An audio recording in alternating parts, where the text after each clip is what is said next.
வணக்கம் நண்பர்களே. ராமநாதபுரம் அருகே உள்ள உத்திரகோசமங்கை மங்களநாத சுவாமி கோயில் வளாகத்தில் ஒற்றைக்கல் மரகத நடராஜர் சிலை உண்டு. இந்த கோயில்ல தான் பிரசித்தி பெற்ற மரகத நடராஜர் ஆருத்ர வழிபாடு நடைபெற்றது. அந்த வீடியோ தான் இப்போ நம்ம பார்க்க போறோம். இது வரைக்கும் நம்ம சேனல் நீங்க சப்ஸ்கிரைப் பண்ணலன்னா சப்ஸ்கிரைப் பண்ணுங்க. தொடர்ந்து வீடியோ போட்டுட்டே இருக்கோம், பார்த்து என்ஜாய் பண்ணுங்க.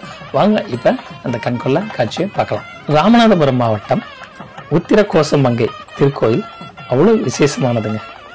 அதுவும் குறிப்பா இந்த மார்கழி மாதத்துல திருவாதிரை நாளில் இந்த ஆடல் அரசனை தரிசிக்க பல மாவட்டங்களில் இருந்தும் லட்சக்கணக்கான பக்தர்கள் அலைமோதுவாங்க.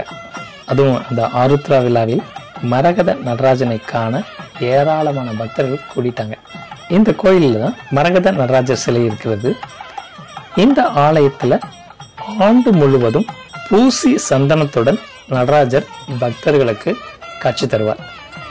ஆருத்ரா தரிசனத்தையொட்டி சந்தன காப்பு களையப்பட்டு அதன் பின்னர் சந்தனம், மஞ்சள், தேன், பால், தயிர், மோர், பன்னீர், இளநீர், விபூதி, எண்ணெய், பஞ்சாமிர்தம் உட்பட 32 வகை திரவிய அபிஷேகம் மூலவருக்கு நடந்துச்சுங்க.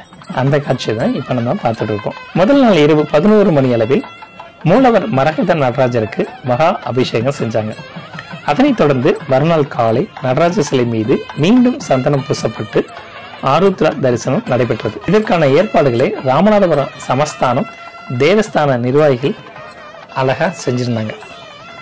ராமநாதபுரம் மாவட்டத்தில் உள்ள திரு உத்திரகோசமங்கை மங்களநாத சுவாமி கோயில்ல மிகவும் பிரசித்தி பெற்ற சிவாலயம், மூர்த்தி, தீர்த்தம், ஸ்தலம் என்ற சிறப்புகளை கொண்ட இந்த கோவில் இலந்தை மரத்தின் அடியில் சுயம்புவாக தோன்றியவர் தான் மங்களநாத சுவாமி.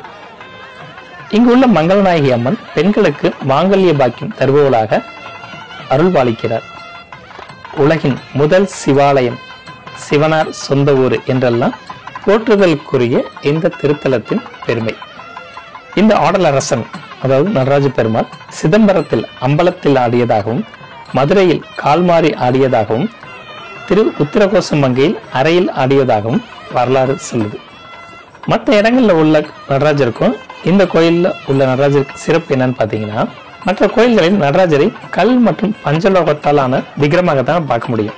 ஆனா இத்திருத்தலத்தில் அமைந்துள்ள நடராஜ சன்னதியில் ஆடும் கோலத்தில் 6 அடி உயரத்தில் அபூர்வ பச்சை மரகத கல்லால் நடராஜர் திருமேனி உருவாக்கப்பட்டுள்ளது. இதுல ஏன் இந்த சந்தன காப்பு பூசப்பட்டிருக்கு அப்படின்னு பாத்தீங்கன்னா, இந்த சிலையானது ஒளி, மத்தளம், இடி போன்ற அதிர்வுகளால் மரகத சிலை பாதிக்காத வகையில் பாதுகாப்பதற்காக ஆண்டு முழுவதும் சிலை மீது சந்தன காப்பு பூசப்பட்டிருக்குங்கிறது தான் ஒரு சிறப்பு. இது எப்ப களையப்படும் அப்படின்னா, ஒவ்வொரு ஆண்டும் மார்கழி மாதம் ஆருத்ரா தரிசனத்தை அன்று நடராஜர் திருமேனி மீது சாத்தப்பட்ட சந்தனம் களையப்படும். இந்த மரகத நடராஜருக்கு சந்தனம் பூசப்படுவதற்கு 60 கிலோ சந்தனம் தேவைப்பட்டதாக சொல்லப்படுகிறது. நேரில் சென்று பார்க்க முடியாதவர்கள் இந்த வீடியோ மூலம் பார்த்து மரகத நடராஜரின் அருள் பெற்று செல்வ செழிப்போடு இருப்பதற்கு எங்களுடைய வாழ்த்துக்கள். தேங்க்ஸ் ஃபார் வாட்சிங்.